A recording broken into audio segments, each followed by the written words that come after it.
You know that the music should be soft. And I really appreciate that you watched it. I know you don't watch anything except like, the Saskatoon Roughriders Grey Cup playoffs. They're called the Saskatchewan Roughriders, but you can call them whatever you want because you're Theo Rossi.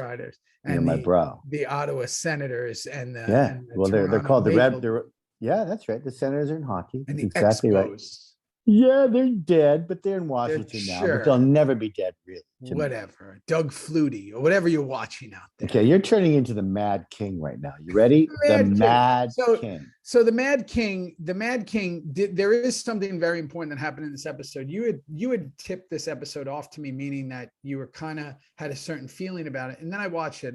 And to be fully transparent, I just finished it about 2 minutes ago. So it's kind of hot on my heels. Good for you. There is something that happens at the end that is obviously one of the more memorable moments for all of us when we did the show. The key sentence is at the end. I'm just throwing it out there. At the end. Who directed this episode first? Gwyneth.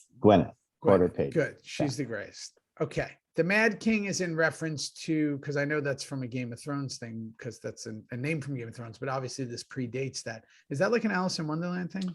It's actually the book that Clay gets handed in the prison. And it says the Mad King on it. And on page 47 is the note that he gets handed in prison. And of course, we don't know what the note says yet, because we're going to find out. We'll get there. But the Mad King was on the side binder of it. The Mad King. There you go. So it opens up with us all outside on a stakeout, because that's what we do. We kind of fulfill a lot of roles. Sometimes we're military Green Berets, sometimes we're bikers, and sometimes we're detectives on stakeouts. That's what the Sons wear, all hats here, like this orange hat I'm wearing. So fine, but I gotta say, greatest together. Forget that. That's coming up right there. Chicken Juice. It's the greatest opening song, in my opinion, 100%. of the entire. I've never heard such a great opening song. We've heard lots of finale songs, but as an opening, motherfucker. And the duos, I go love the duos, like you just brought up, like Jackson Hap, Tig and Juice, Chibs and Rat. Come on, that's the old club. And the way it was set up, the darkness and the silhouettes with the orange light, like it was like, wow. I was like, man, this looks cinematic. Like it was so cinematic. Fucking great point. So I love the way it looked, and I love the closeness of people's faces, because I think the one thing that Sons did so incredibly well is that at the end of the day, you casted a bunch of character actors, and character actors have great faces, right? Like you want to get in on their faces. So you're seeing the faces. With the great Paul Maybaum lighting and the whole thing, and Billy Brown, all the guys trying to get the focus right. Beautiful shit. So the mix of the music, the mix of that, you got Jack's happy, Juice Tig, which, I mean, come on, we wish that we had something to do there, because they never put us together. For some reason, we were together. That was cool. So cool. And then Chibs and Rat. And I realized why. That was kind of a process of elimination thing. They couldn't put Chibs with Juice because they just had the fight.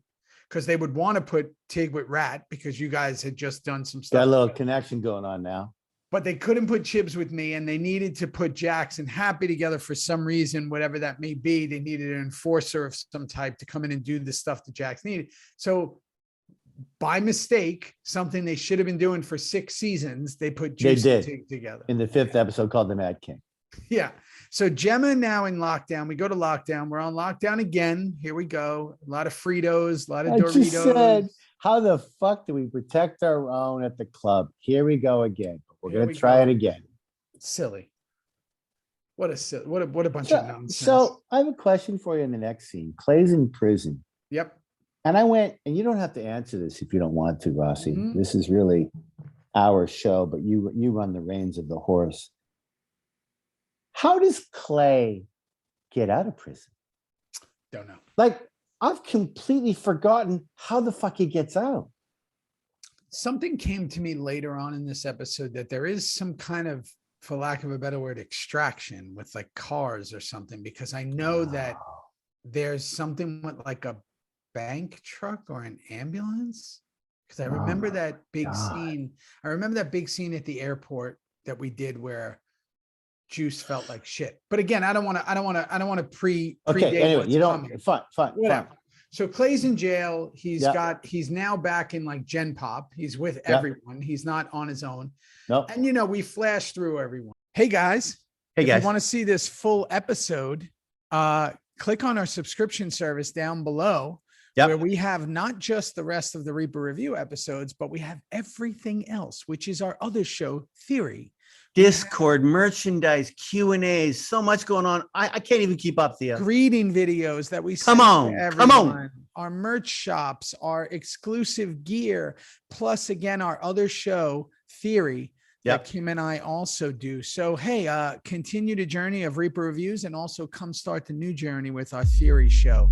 And that's it. We'll see you there. We See you appreciate soon. it. Can't wait. Appreciate you all. Bye. Let's go. Bye-bye.